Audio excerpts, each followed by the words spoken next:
തമ്പുരാനെ, വിശുദ്ധ കുരിശിന്റെ അടയാളത്താലെ ഞങ്ങളുടെ ശത്രുക്കളിൽ നിന്ന് ഞങ്ങളെ രക്ഷിക്ക. ഞങ്ങളുടെ തമ്പുരാനെ, പിതാവിന്റെയും പുത്രന്റെയും പരിശുദ്ധാത്മാവിന്റെയും നാമത്തിൽ ആമീൻ.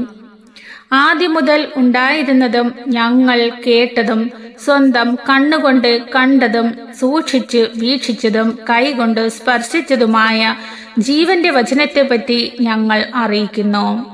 വിശുദ്ധ യോഹന്നാൻ എഴുതിയ 1-ാം ലേഖനം 1-ാം അധ്യായം 1-ാം തിരുവചനമാണ് നാം വായിച്ചു കേട്ടത്. ജെറമ്യാ പ്രവാചകന്റെ പുസ്തകം ആമുഖം. ജോസിയായുടെ 13-ാം ഭരണവർഷമാണ് ജെറമ്യാ പ്രവാചക വൃത്തി ആരംഭിക്കുന്നത്. പിഴുതെറിയാനും തച്ചുടയ്ക്കാനും നശിപ്പിക്കാനും തകിടം മറിക്കാനും നിർമ്മിക്കാനും നട്ടുവളർത്താനുമായിട്ടാണ് ജെറമ്യാ നിയോഗിക്കപ്പെട്ടത്. പ്രവാചക ദൗത്യം നിറവേറ്റിയതിന്റെ പേരിൽ ശാരീരികമായും മാനസികമായും വളരെയേറെ ക്ലേശങ്ങൾ സഹിച്ച വ്യക്തിയാണ് ജെറമ്യാ.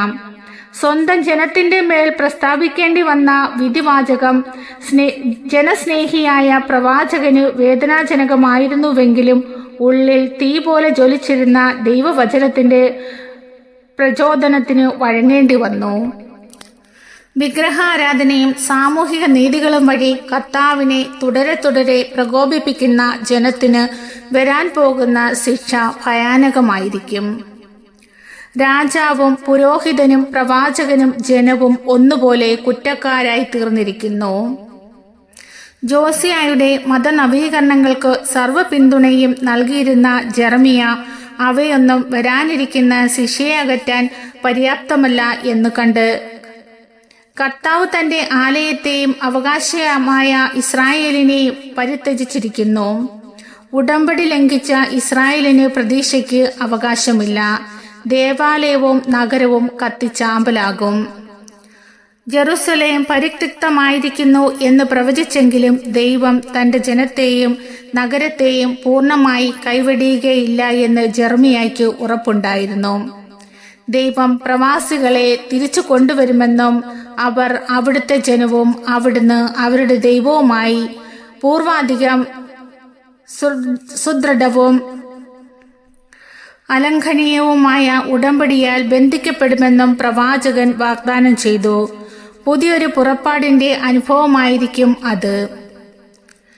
താൻ പ്രവചിച്ച അനർത്ഥങ്ങൾ സംഭവിക്കുന്നത് കാണാനുള്ള ദൗർഭാഗ്യം ജെറമ്യായ്ക്കുണ്ടായി. തടവുകാരോടൊപ്പം ബാബിലോണിലേക്ക് നയിക്കപ്പെടാതെ ജെറമ്യാ ജെറുസലേമിൽ നഷ്ടശിഷ്ടങ്ങൾക്കിടയിൽ തങ്ങിയെങ്കിലും പിന്നീട് ഈജിപ്തിലേക്ക് നാടുകടത്തപ്പെട്ടു. അവിടെ വെച്ചു മരിച്ചെന്ന് വിശ്വസിക്കപ്പെടുന്നു. ജെറമ്യായുടെ പുസ്തകത്തിന്റെ കുറെ ഭാഗങ്ങളെങ്കിലും അദ്ദേഹം തന്നെ പറഞ്ഞുകൊടുത്തത് ശിഷ്യനായ ബറൂക്കിനെ കൊണ്ട് എഴുതിച്ചതാണ്. ബാക്കി ഭാഗങ്ങൾ പല ശിഷ്യന്മാർ ശേഖരിച്ചതും ജെറമ്യായുടെ ഗ്രീക്ക് മൂലം ഹീബ്രു മൂലത്തേക്കാൾ ഹ്രസ്വമാണ്. ജെറമ്യാ പ്രവാചകന്റെ പുസ്തകം 1-ാം അധ്യായം. ജെറമ്യായെ വിളിക്കുന്നു. ബെഞ്ചമിൻ ദേശത്ത് അനാത്തോത്തിലെ പുരോഹിതന്മാരിൽ ഒരാളായ ഹൽക്കിയായുടെ മകൻ ജെറമ്യായുടെ വാക്കുകൾ. യൂദയ രാജാവായ ആമോന്റെ മകൻ ജോസിയായുടെ വാഴ്ചയുടെ 13-ാം വർഷം ജെറമ്യായ്ക്ക് കർത്താവിന്റെ അരുളപ്പാടുണ്ടായി. യൂദാ രാജാവായ ജോസിയായുടെ മകൻ യഹോയാക്കീമിന്റെ കാലത്തും യോസിയ രാജാവിന്റെ മകൻ സെദക്കിയായുടെ ഭരണത്തിന്റെ 11-ാം വർഷം 5-ാം മാസം ജെറുസലേം നിവാസികൾ നാട് കടത്തപ്പെടുന്നതുവരെയും അവന് കർത്താവിന്റെ വചനം ലഭിച്ചുകൊണ്ടിരുന്നു. കർത്താവ് എന്നോട് അരുൾ ചെയ്തു, മാതാവിന്റെ ഉദരത്തിൽ നിനക്ക് രൂപം നൽകുന്നതിനു മുൻപേ ഞാൻ നിന്നെ അറിഞ്ഞു. ജനിക്കുന്നതിനു മുമ്പേ ഞാൻ നിന്നെ ശുദ്ധീകരിച്ചു. ജനതകൾക്ക് പ്രവാചകനായി ഞാൻ നിന്നെ നിയോഗിച്ചു. അപ്പോൾ ഞാൻ പറഞ്ഞു, ദൈവമായ കർത്താവേ, ഞാൻ കേവലം ബാലനാണ്, സംസാരിക്കാൻ എനിക്ക് പാഠവുമില്ല. കർത്താവ് എന്നോട് അരുൾ ചെയ്തു, വെറും ബാലനാണെന്ന് നീ പറയരുത്. ഞാൻ അയക്കുന്നിടത്തേക്ക് നീ പോകണം. ഞാൻ കൽപ്പിക്കുന്നതെന്തും സംസാരിക്കണം. നീ അവരെ ഭയപ്പെടേണ്ട. നിന്റെ രക്ഷയ്ക്ക് നിന്നോട് കൂടെ ഞാനുണ്ട്. കർത്താവാണിത് പറയുന്നത്. അനന്തരം കർത്താവ് കൈ നീട്ടി എന്റെ അധരത്തിൽ സ്പർശിച്ചുകൊണ്ട് അരുൾ ചെയ്തു, ഇതാ എന്റെ വചനങ്ങൾ നിന്റെ നാവിൽ ഞാൻ നിക്ഷേപിച്ചിരിക്കുന്നു. പിഴുതെറിയാനും ഇടിച്ചു തകർക്കാനും നശിപ്പിക്കാനും തകിടം മറിക്കാനും പണിതുയർത്താനും നട്ടുവളർത്താനും വേണ്ടി ഇന്നിതാ ജനതകളുടെയും രാജ്യങ്ങളുടെയും മേൽ നിന്നെ ഞാൻ അവരോധിച്ചിരിക്കുന്നു. കർത്താവ് എന്നോട് ചോദിച്ചു, ജെറമിയ, നീ എന്ത് കാണുന്നു? ജാഗ്രതാ വൃക്ഷത്തിന്റെ ഒരു ശാഖ. ഞാൻ മറുപടി പറഞ്ഞു. അപ്പോൾ കർത്താവ് അരുൾ ചെയ്തു, നീ കണ്ടത് ശരി. എന്റെ വചനം നിവൃത്തിയാക്കാൻ ഞാൻ ജാഗ്രതയോടെ കാത്തിരിക്കുന്നു. കർത്താവ് വീണ്ടും എന്നോട് ചോദിച്ചു, നീ എന്ത് കാണുന്നു? ഞാൻ പറഞ്ഞു, തിളയ്ക്കുന്ന ഒരു പാത്രം വടക്ക് നിന്ന് ചരിയുന്നത് ഞാൻ കാണുന്നു. അപ്പോൾ കർത്താവ് അരുൾ ചെയ്തു, ഈ ദേശത്ത് വസിക്കുന്നവരെ മുഴുവൻ ഗ്രസിക്കുന്ന ദുരന്തം വടക്ക് നിന്ന് തിളച്ചൊഴുകും. ഉത്തരദിക്കിലെ സകല രാജവംശങ്ങളെയും ഞാൻ വിളിച്ചു വരുത്തുമെന്ന് കർത്താവ് അരുൾ ചെയ്യുന്നു. അവർ ഓരോരുത്തരും വന്നു തങ്ങളുടെ സിംഹാസനം ജെറുസലേമിന്റെ പ്രവേശന കവാടങ്ങളിലും ചുറ്റുമുള്ള മതിലുകളുടെയും മുന്നിലും യൂദയായുടെ നഗരങ്ങൾക്ക് മുന്നിലും സ്ഥാപിക്കും. അവർ ചെയ്ത എല്ലാ ദുഷ്ടതയ്ക്കും ഞാൻ അവരുടെ മേൽ വിധി പ്രസ്താവിക്കും. അവർ എന്നെ ഉപേക്ഷിച്ച് അന്യദേവന്മാർക്ക് ധൂപം അർപ്പിച്ചു, സ്വന്തം കരവേലകളെ ആരാധിച്ചു. നീ എഴുന്നേറ്റ് അരമുറുക്കുക, ഞാൻ കൽപ്പിക്കുന്നതൊക്കെയും അവരോട് പറയുക. അവരെ നീ ഭയപ്പെടേണ്ട. ഭയപ്പെട്ടാൽ അവരുടെ മുൻപിൽ നിന്നെ ഞാൻ പരിഭ്രാന്തനാക്കും. ദേശത്ത് മുഴുവൻ യൂദയായിലെ രാജാക്കന്മാർക്കും പ്രഭുക്കന്മാർക്കും പുരോഹിതന്മാർക്കും ദേശവാസികൾക്കും എതിരെ അപ്രതിരോധ്യമായ നഗരവും ഇരുമ്പ് തൂണും പിച്ചള മതിലുമായി ഇന്ന് നിന്നെ ഞാൻ ഉറപ്പിക്കും. അവർ നിന്നോട് യുദ്ധം ചെയ്യും, എന്നാൽ വിജയിക്കുകയില്ല. നിന്റെ രക്ഷയ്ക്ക് ഞാൻ കൂടെയുണ്ട് എന്ന് കർത്താവ് അരുൾ ചെയ്യുന്നു. ജെറമിയ പ്രവാചകന്റെ പുസ്തകത്തിൽ നിന്ന് 2-ാം അധ്യായം. ഇസ്രായേലിന്റെ അവിശ്വസ്തത. കർത്താവ് എന്നോട് അരുൾ ചെയ്തു, നീ ജെറുസലേമിൽ ചെന്ന് വിളിച്ചു പറയുക, കർത്താവ് അരുൾ ചെയ്യുന്നു, നിന്റെ യൗവനത്തിലെ വിശ്വസ്തതയും വധുവിനടുത്ത സ്നേഹവും ഞാൻ ഓർമ്മിക്കുന്നു. മരുഭൂമിയിൽ കൃഷി യോഗ്യമല്ലാത്ത നാട്ടിൽ നീ എന്നെ അനുഗമിച്ചത് ഞാൻ ഓർക്കുന്നു. ഇസ്രായേൽ കർത്താവിന്റെ വിശുദ്ധ ജനമായിരുന്നു. അവിടുത്തെ വിളവിൽ ആദ്യഫലമായിരുന്നു. അതിൽ നിന്ന് ഭക്ഷിച്ചവർ വില കൊടുക്കേണ്ടി വന്നു. അവരുടെ മേൽ വിനാശം നിപതിച്ചു എന്ന് കർത്താവ് അരുൾ ചെയ്യുന്നു.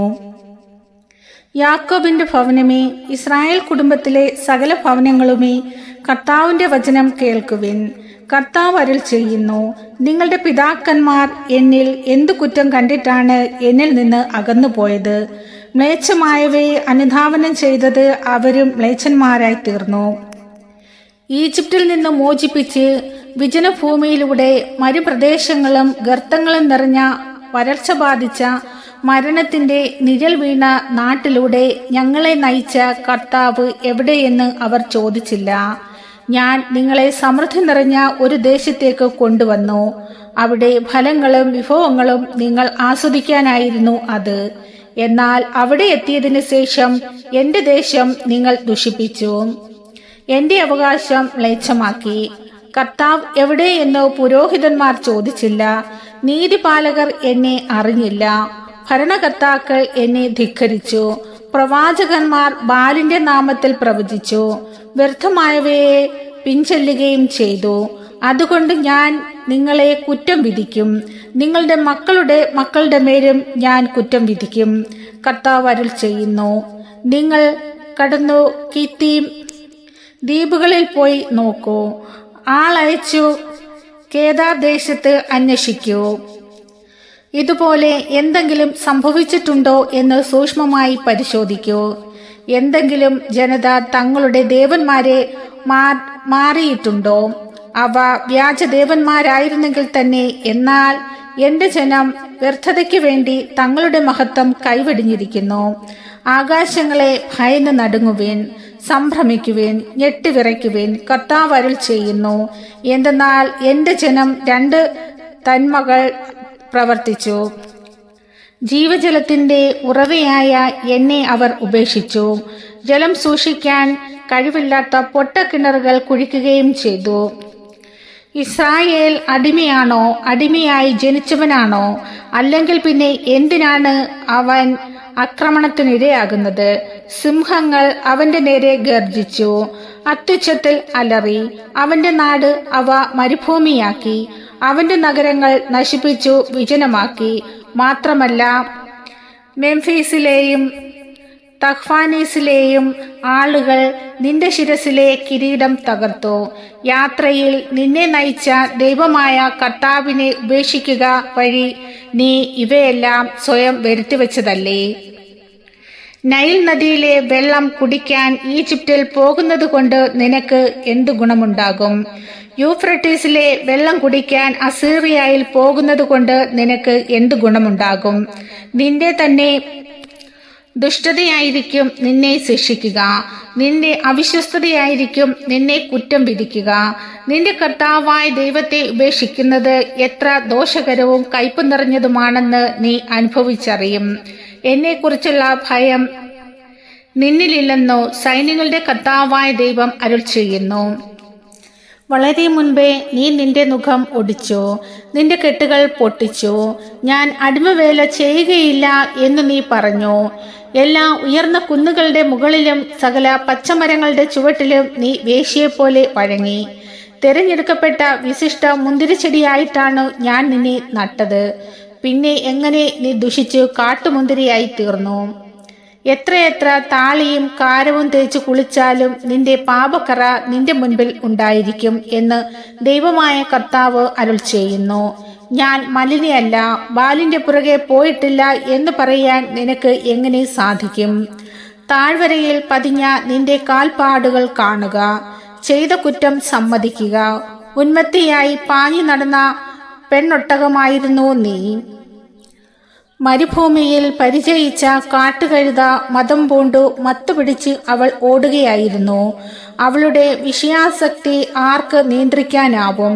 അവളെ ആഗ്രഹിക്കുന്നവർക്ക് അവളെ തേടിപ്പോകേണ്ടി വരില്ലേ? മിഥുനമാസത്തിൽ അവൾ അവരുടെ മുൻപിലുണ്ടാകും. നിന്റെ ചെരുപ്പ് തേഞ്ഞു പോകാതെ സൂക്ഷിക്കുക, തൊണ്ട വരണ്ടു പോകാതെയും. എന്നാൽ നീ പറഞ്ഞു, അത് സാധ്യമല്ല. ഞാൻ അന്യരുമായി സ്നേഹബന്ധത്തിലാണ്, അവരുടെ പിന്നാലെ ഞാൻ പോകും. കണ്ടുപിടിക്കപ്പെടുമ്പോൾ കള്ളൻ എന്നതുപോലെ ഇസ്രായേൽ ഭവനം ലജ്ജിക്കും.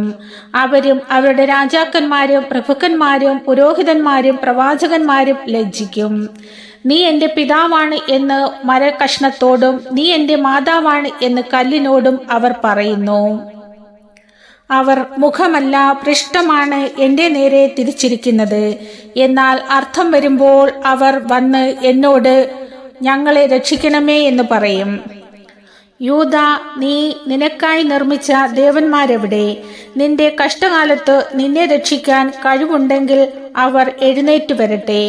നിന്റെ നഗരങ്ങളുടെ എണ്ണത്തിനൊപ്പം ദേവന്മാർ നിനക്കുണ്ടല്ലോ. നിങ്ങൾ എന്തിന് എൻ്റെ നേരെ പരാതി ഉന്നയിക്കുന്നു? നിങ്ങളെല്ലാവരും എന്നോട് മറുതലിച്ചിരിക്കുന്നു. കർത്താവ് അരുൾ ചെയ്യുന്നു, ഞാൻ നിങ്ങളുടെ മക്കളെ പ്രഹരിച്ചത് വെറുതെയായിപ്പോയി. അവർ തെറ്റുതിരുത്തിയില്ല. ആർത്തി പൂണ്ട സിംഹത്തെ പോലെ നിങ്ങളുടെ തന്നെ വാൾ നിങ്ങളുടെ പ്രവാചകന്മാരെ വിഴുങ്ങി. ഈ തലമുറ കർത്താവിന്റെ വാക്ക് കേൾക്കട്ടെ. ഇസ്രായേലിനു ഞാൻ ഒരു മരുഭൂമിയായിരുന്നോ? അന്ധകാരം നിറഞ്ഞ ദേശം ആയിരുന്നോ? അല്ലെങ്കിൽ പിന്നെ എന്തിനാണ് ഞാൻ സ്വതന്ത്രരാണ്? ഇനിയൊരിക്കലും നിന്റെ അടുക്കൽ വരികയില്ല എന്ന് എൻ്റെ ജനം പറയുന്നത്. യുവതി തൻ്റെ ആഭരണങ്ങളോ മണവാട്ടി തൻ്റെ വിവാഹ വസ്ത്രമോ മറക്കാറുണ്ടോ? എന്നാൽ എണ്ണമറ്റ ദിനങ്ങളായി എൻ്റെ ജനം എന്നെ മറന്നിരിക്കുന്നു. കാമുകന്മാരെ കണ്ടുപിടിക്കാൻ നീ എത്ര സമർത്ഥയാണ്! വേശ്യകളെപ്പോലും പഠിപ്പിക്കാൻ പോന്നവളാണു നീ. നിന്റെ വസ്ത്രാഞ്ചലത്തിൽ നിരപരാധരായ പാപങ്ങളുടെ ജീവരക്തം പുരണ്ടിരിക്കുന്നു. അവരാരും ഭവനഭേദം നടത്തിയതായി നീ കണ്ടില്ല. ഇതൊക്കെയായിട്ടും ഞാൻ കുറ്റമൊന്നും ചെയ്തിട്ടില്ല, അവിടുത്തേക്ക് എന്നോട് യാതൊരു കോപവുമില്ല എന്ന് നീ പറയുന്നു. പാപം ചെയ്തിട്ടില്ല എന്ന് നീ പറഞ്ഞതുകൊണ്ട് നിന്നെ ഞാൻ കുറ്റം വിധിക്കും.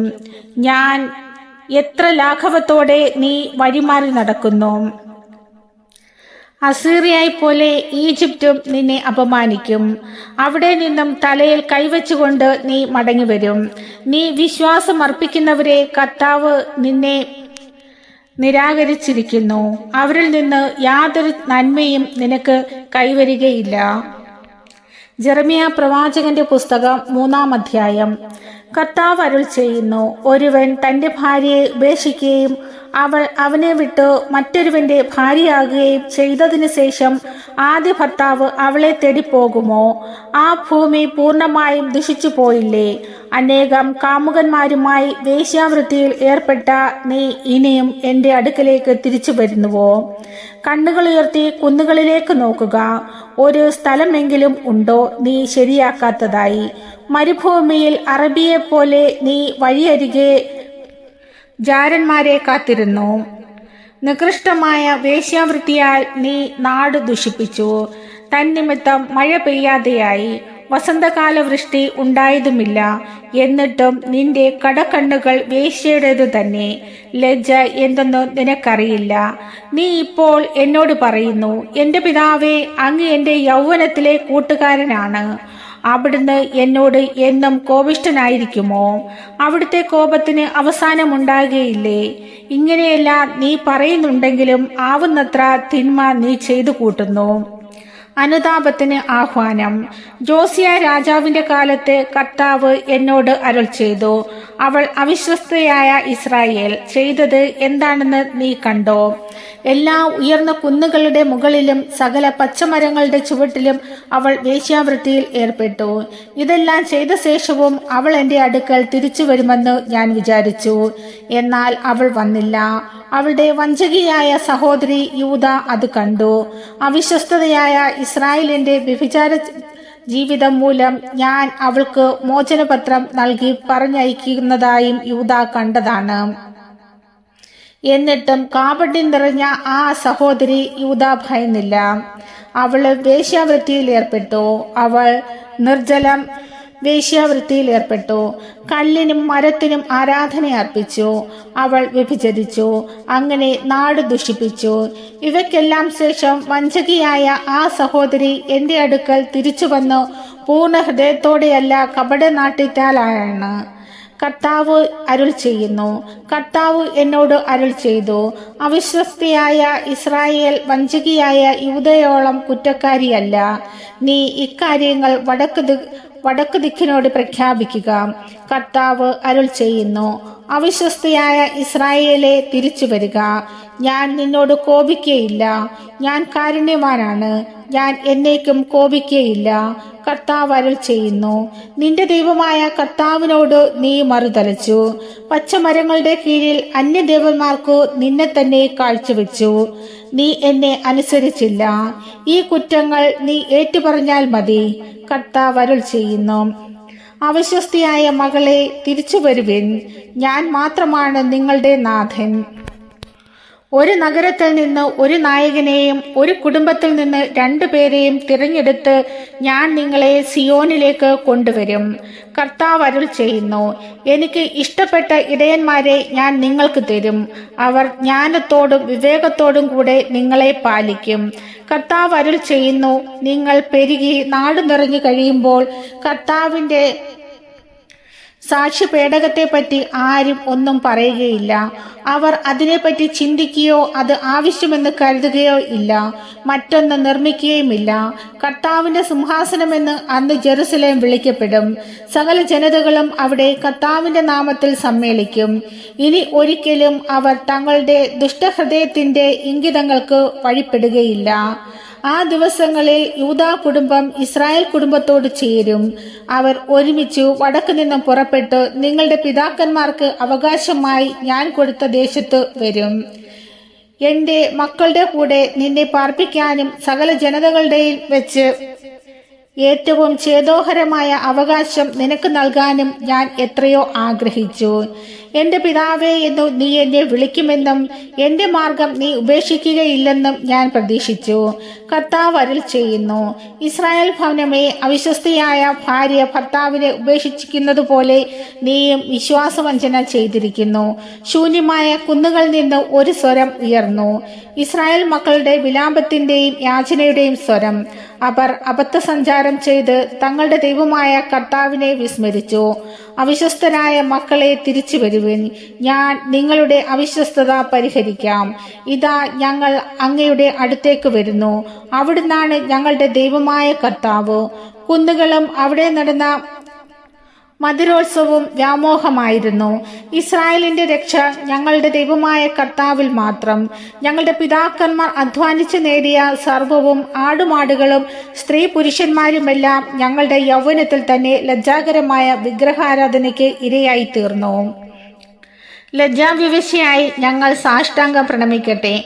അപമാനം ഞങ്ങളെ ആവരണം ചെയ്യട്ടെ. ഞങ്ങളും ഞങ്ങളുടെ പിതാക്കന്മാരും യൗവനം മുതൽ ഇന്നുവരെ ദൈവമായ കർത്താവിനെതിരെ പാപം ചെയ്തു. ഞങ്ങളുടെ ദൈവമായ കർത്താവിനെ ഞങ്ങൾ അനുസരിച്ചില്ല.